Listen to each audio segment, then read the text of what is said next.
So, I wanted to create this mini astrology tutorial, or more of a birth chart tutorial, or fundamentals of astrology as I call it tutorial, because when clients come to do an astro coaching session with me or reading of a birth chart, it's really important that we take advantage of the full time, and I want them to already have a basis. I want you to already have a basis, because if you are signed up to do an astrology reading with me, I probably sent you to see this video. I want you to have a basic understanding of what the elements of your chart or of astrology are in general. Okay, so let's get to it.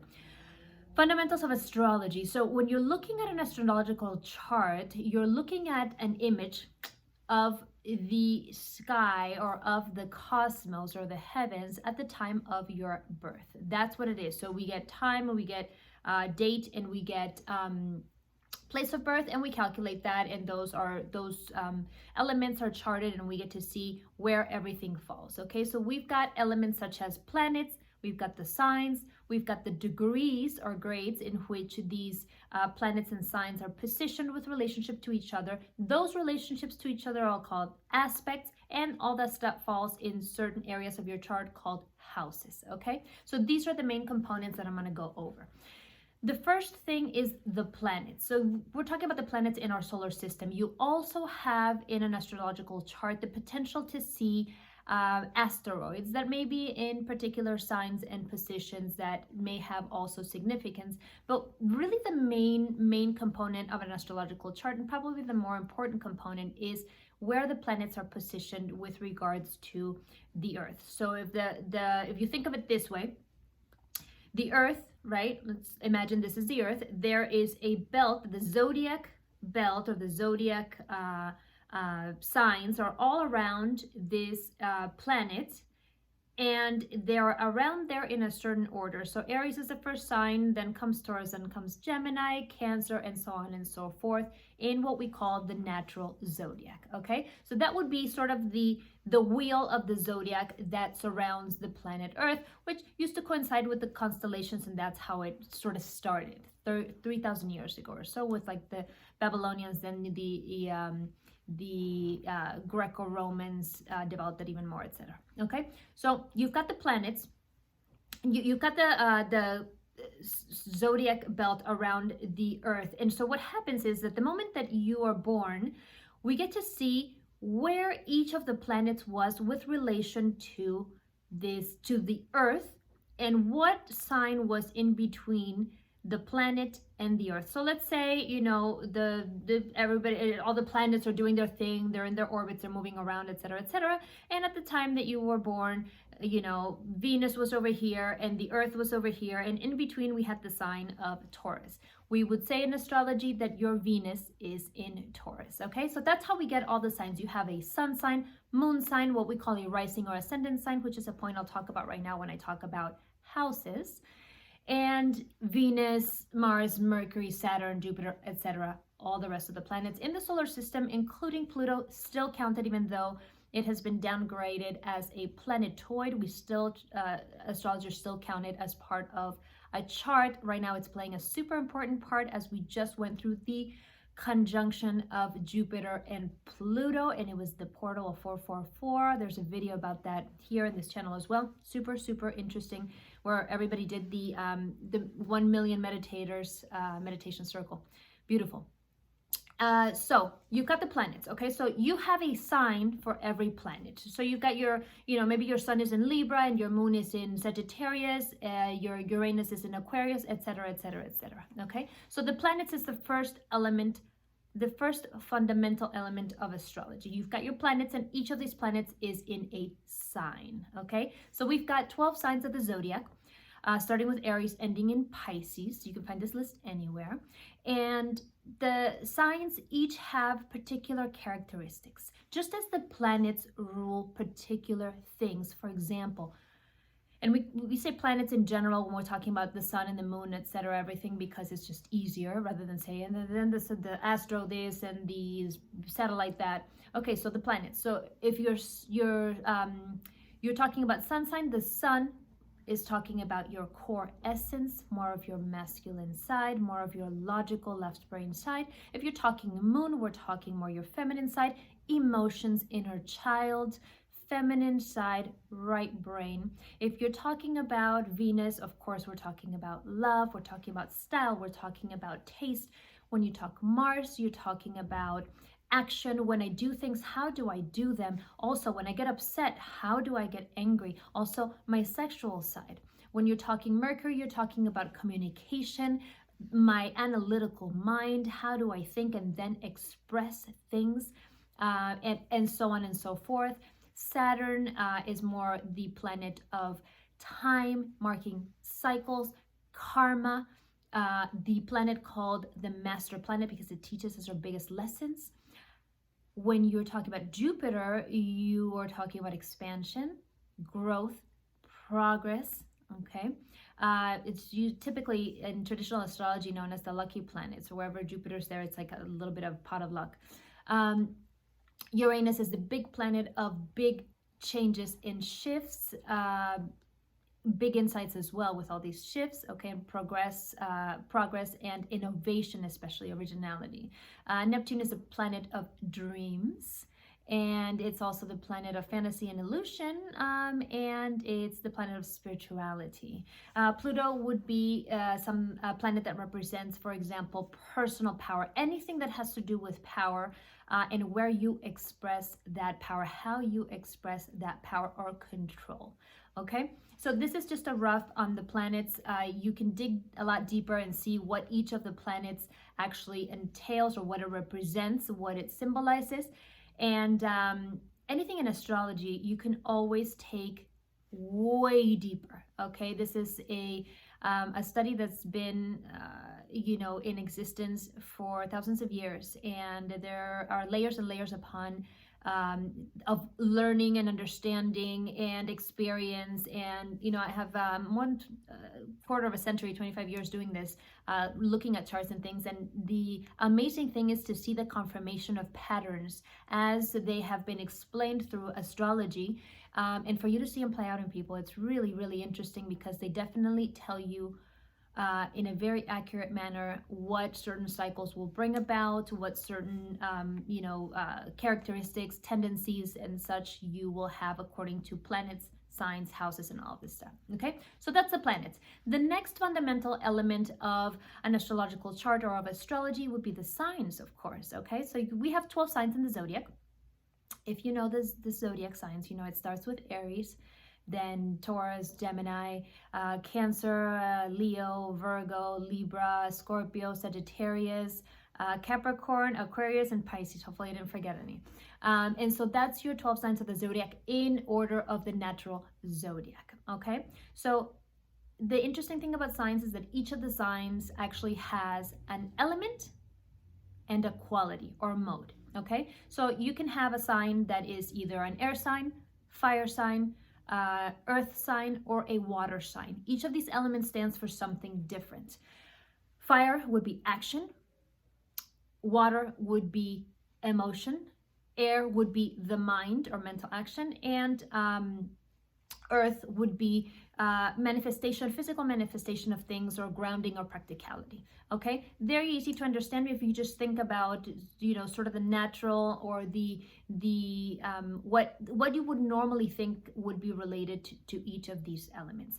Also, each of the signs has another characteristic, which is its quality or mode. Okay, this would be either cardinal, fixed, or mutable. These are related to, and I talk about this in my online course, Your Astrological Power, which I have right now in Spanish, but I'll be creating in English as well, so that you can interpret your own chart. You don't need anybody else to do it, okay? This is a digital course. In the course, I explain and I relate this to the seasons, because astrology is a study that interprets our relationship, okay, to nature, to the cosmos, okay? So cosmic energy as related to the earth and Mother Nature and all of this. And this is where this gets interesting. The qualities are, they're determined by the seasons, okay? So you have cardinal, fixed, and mutable. These three divisions, okay, or these three qualities, each fall as a set within a season. So let's say you have right now, we're in the middle of spring as I'm creating this video, and we are in the sign of Aries, okay? So this is the first sign of this season. Cardinal means to start, to begin, okay? So the cardinal sign of Aries, or the sign of Aries, would have the quality of cardinal, and it will begin the season of spring. Then we're going to get into the next sign, which will be a fixed sign. Fixed signs will tell you about the most concentrated part of that season, okay? So the next sign would be Taurus, and it's sort of the more spring time of all spring. Then you've got the sign of Gemini following that, and that would be a mutable sign. It's the time of that season when we're getting ready to shift and change into a new season. Okay, so then we'd give, spring would give way to summer, starting with the cardinal sign of Cancer, followed by the fixed sign of Leo, and then the mutable sign of Virgo. And then we shift into fall, and so on and so forth, okay?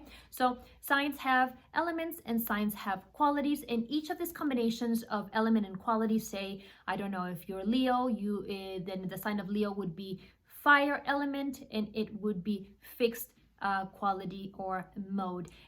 These give an additional dimension or characteristic to each of the signs. It helps you understand and describe the nature of the sign itself, okay? The next element that we have in a birth chart in particular are the houses. So when you look at a birth chart, you're going to see a circle, and you're going to see that the circle is divided in 12 pieces of the pie is what I call them, okay? And so these pieces of the pie, or these triangles that it's divided in, imagine if you're cutting, this circle like a pie into pieces. Each of these are called houses. Each of the houses stands for an area of your life. So house number 1, for example, and I'll do a video on what each of the houses stands for, but house number 1 is the house of self, naturally ruled in the natural zodiac by the sign of Aries, okay? The baby of the zodiac, the first sign. So it's the house of self, when I first become aware of myself, and I'm focused more on self. You keep going through the zodiac, the houses, house 1, 2, 3, 4, 5, 6, 7. And for example, the sign that it's opposing, these are 12 houses, 12 signs. Therefore, we're going to have 1 opposing 7. And the house opposing house 1 of the self would be house 7 of others. And so house 7 would tell me in my life how I relate to other people, maybe my significant other, and what signs would be ideal would be signs that fall in my 7th house for me to have as a, significant other, or as a partner in business. It's the partnership house. So each of these houses stands for an area of your life, okay? The next element in an astrological chart, or the basic elements of astrology, would be aspects. So in these houses, you're going to see the symbols of the planets, and then you're going to see the symbols of the signs. So we're going to say that the planet in a sign falls in this particular house. Example, the sun in Aries falls in the 12th house for me in particular. It could be like the sun in Libra falls in the 7th house for somebody else, okay? This all depends on, again, the time you're born, the date that you're born, and the place that you're born, okay? All mathematical calculations. Okay, and you can get a book such as the Ephemerides. This has all the calculations of like when, yeah, there you go, all the numbers and all the stuff of when each of the where each of the planets fell in what sign and in what degree. And degree we'll talk about in a minute. Or you can just go online or download an app, and you can input your info and you will get all the information, okay? Okay, next thing would be the aspects. What do I mean by aspects? Aspect is the name that astrologers give to the relationships between a planet in a sign and another planet in another sign, okay? So some of these relationships are beneficial or easy, and some of these relationships are not so beneficial or difficult, okay? Typically, all of this stuff is explained mathematically. So we have relationships named after mathematical relationships. So we have signs that might be square to each other. That means they'll be at a 90-degree relation from one to the other, okay? And I'll talk about degrees in a second. And this means that this is a difficult aspect, and this means that the planet in that sign doesn't really quite get along with this planet in this sign, okay? Therefore, they're going to be a little bit in tension. So this is when we look at a chart, when we're going to look at your chart, if we look at your chart in our reading that we're doing, we would be looking at some of these relationships of each of the planets and seeing where things might be a little bit more easy for you and where things might be a little bit more of a struggle for you or challenge. I always look at things as either they're productive or they're not that productive. I don't look at positive or negative because there is no such thing as like, this is good, this is bad. Everything has a reason for being. And if you were designed in a particular way, there's a purpose for that. No sign, no chart will be perfect or will have like the easiest aspects or the best planetary positions or the ultimate signs and blah, blah, blah, even though there's some planets and signs that are, let's say those are positioned better, but we'll talk about that maybe in another video when we talk about dignities, okay? But it's like life. Every single chart has to have a little bit of sunshine, a little bit of rain.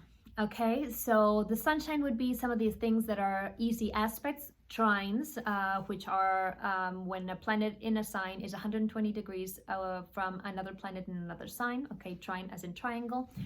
Some of those are easy. Some conjunctions, when they're both planets are in the same sign, they work together. Oppositions and squares, which are 180 degree and 90 degree from each other, those would be difficult ones or less easy to work with, or maybe a little bit more attention. But look at this. It's like when you go to the gym, right? So it's great to have things be easy, but when you go to the gym, you got to put a little work into stuff. You got to break down the muscle in order to gain muscle. So some of these difficult aspects might be just the thing that you may need so that you don't slack about and just chill out and do nothing with your life, okay? If we didn't have the tension points, the struggle points, the challenges, we wouldn't be able to use the talents, the gifts, the easy things in order to accomplish our life purpose and soul purpose that we came to accomplish, which is another area that is actually signified by the nodes. This is in karmic astrology only. I'll talk about that for a second. The nodes are actually a mathematical position that has to do with the moon and the ecliptic of the sun, but the particular point called the north node tells you about your life purpose in a chart. Fascinating when I do the chart readings for people and we discuss a life purpose. You want to be on point and aligned with what you are doing here on this planet. Your existence here is not random. You're here to do something. You're here to be something. You're here to experience something. You're here to grow, to evolve, to teach, to learn, to enjoy. Okay? In the chart, we're able to see what sort of energy that entails according to the North Node sign and also the North Node house position, where it is. Okay, so one of the most fascinating and one of my favorite areas to study and to reveal in chart readings. Not everybody does this because that's only a part of karmic astrology. I call it dharmic astrology because I like that name better, but it tells you about past lives. It tells you about the quantum leap or the jump that you need to make in this life, and it's fascinating. Okay, so all right, so we've got the houses, you've got the planets, you've got the signs, you've got the and each of the signs has your elements and has your qualities and your modes. You've got the houses, you've got the aspects. Let's talk about degrees. Okay, from math class that a circle is 360 degrees. Half of it is 180 degrees. A fourth of it is 90 degrees. Okay, great. So this entire chart that you have, when you look at a birth chart, it's going to have little lines called degrees. So if we divide this 360 circle by 12 houses, the 12 divisions or pieces of the pie that I just discussed with you, you're going to see that each one of them will have 30 degrees. Okay. This is important because when you start to look at a sign in a particular planet, you're also going to see in your chart that this sign with this planet, there's going to be a symbol for the planet, there's going to be a symbol for the sign, and you're also going to see a number that says 15 degrees, 20 degrees, 25 degrees, etc. Between 0 and 29 degrees, you're going to see that this planet in this sign might be. This is to say that the planet is far along as X amount of degrees within that sign, and also minutes, okay? Because it's minutes, then you go to a degree, then minutes to a degree. It's like the clock. And so this information is going to fall within a house, which also has its 30 degrees. So you may see in your chart that your first house, okay, how the point, which I haven't mentioned yet, the line, what I call the sort of the west point of your chart, if you're looking at it straight on, you're going to see is the leftmost point, also known as the west point, will be called the ascendant, also known as your rising sign. Okay, your ascendant sign or rising sign. This is the sign that was on the horizon on the time of your birth, and it is the sign that will start your first house in your birth chart. This sign is super important because it gives your entire chart color. Okay, and whatever planets are in either conjunction really close to your ascendant or in the first house are also going to give your chart a particular color or feel. Okay, and so you're going to see that in these houses, in these pieces of pie, sometimes you have, okay, you start your chart with, I don't know, your ascendant may be Libra, right? Libra rising, that's your ascendant sign, but it's like ascendant 15 degrees Libra. What happens as that house you continue to go down the first house, you're going to see there's 15 degrees of Libra, but then we're going to have to switch, okay, 15, 16, 17, 29. Then after 29 and something, you're going to switch into the next sign. So you'll have more or less 2 signs in one house, and that's completely normal unless your ascendant or rising sign is at 0 degrees, which is kind of unusual, okay? So you may see, it'll say like Pluto in Libra at 20 degrees. So you're going to see that if your rising sign is Libra, and let's say it starts at 15 degrees, you're going to see that the planet Pluto at 20 degrees of the sign of Libra is in that very first house, and then you're going to see that the rest of that house is the next sign, which would be Scorpio. Okay, so then the Scorpio is going to be the first 15 degrees is going to be in the first house, and then it's going to mark the cusp or the beginning of the second house, and then the rest of its 15 degrees is going to be in that second house, and then that house is going to have the next sign, the sign of Sagittarius, have the first 15 degrees there, and so on and so forth with every house and every sign. Okay, I know that this is a lot of information if this is your first time encountering or maybe seeing something about or learning about astrology, but I want to give you the complete picture of what to look for when you're looking at an astrological chart. This is a time when we have a lot of information coming at us, and it's important to get the basics of something like astrology, which is, especially your birth chart, one of the main ancient wisdom tools that you can use at this time to manage the energy of the cosmos and what is going on right now, okay? Because astrology can tell you so many things about what is going on right now with the planet at the time of transition, which is what we're going through right now, and how that relates to you. You have your own birth chart, and your birth chart will tell you tendencies, it'll tell you gifts, it'll tell you purpose, it'll tell you challenges, it'll tell you tensions.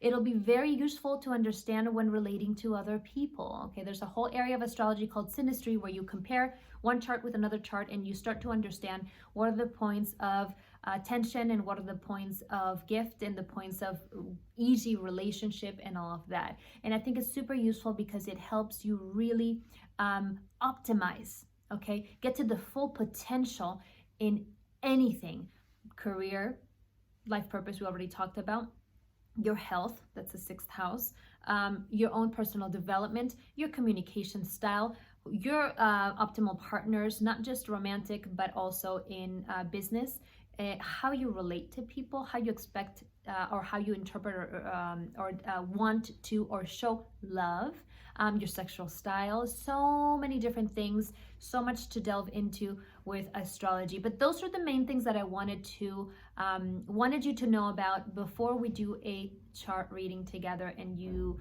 have now a basis of understanding some of the elements that we're going to be discussing. There is also asteroids. that have, you may have heard of like Chiron or Vesta, and different points that also have signs that are also maybe appearing in a chart that's a little more advanced. But I wanted to tell you about the fundamentals, which are the planets, the signs, that fall in the houses and that have degrees, and how these, relate to each other, which is the aspects, okay, which is the aspect is the name for one planet relating to another planet, because those are just the main things. Let's keep it simple. I don't like to make things too complicated. I hope this was easy to understand, and if there are any questions, please put them in the comments. I'm always happy to answer questions in the comment section here. You can always email me, of course, at maryl@marylcelizpaz.com if you want more information, or if you want to do a chart reading with me. And I do it in a sense of astro coaching. I look at the chart as the point A part for you to start with, but then with the coaching, we see where you need to go, or what you need to grow, what you need to release, and what you need to develop in order to get to where you want to get to, okay? One last thing that I wanted to touch on. The easiest way that I found to explain to my clients, both in when we do sessions as well as in my online course, of the way to think about planet signs and houses is this. The planet is the what, the sign is the how, and the house is the where, okay? So it's, what are we talking about here? We're talking about love, we're talking about actions, we talk about essence, we're talking about emotions. What are we talking about? That's your planet. Then the sign would be, okay, this thing, how is it being expressed? What kind of energy is it, it's giving it its color? How is it being expressed? How is this energy, showing up? Okay. And then this together falls into a house. And the house is all this stuff, this energy, this what with its energy, in which area of my life is it showing up? Okay. That's like the most simple broken down way to think about when you look at a planet in a sign in a house in your birth chart. Okay. So when we do our session, this is what I want you to keep in mind. The rest is extra, it's gravy. Degrees, asteroids, or many other things. Again, this is a tool that you can delve into deeply for the rest of your life. I look at my chart sometimes nowadays and I'm like, oh, I hadn't even seen that. Oh my gosh, I have this and that and that and that. I had not looked at that relationship, or I hadn't seen that until I had seen that there's a transit, something happening in here. So I encourage you to keep your chart, either a version of it on your phone or somewhere close by. I always have a version of mine within this book that I always look up to check what's going on right now, the transits. I'm kind of old school, so I'm kind of like books, all right? I know everybody's like apps and websites. Yeah, great, I've got all that too, but there's something about something tactile that I still really, really love. So more videos to come, more tutorials, more about the transits and the energies that are happening at this time, so that you can work with constructively with the current, with the flow, with the energy that is happening, that is taking place for you. Okay, it's always for you, and for you to do something good with it. Okay, until next time. Any information for contacting me or following me on my social media is here below. I encourage you to follow me on my IG because I will post more stuff there in addition to the videos that I post here. Okay, many blessings.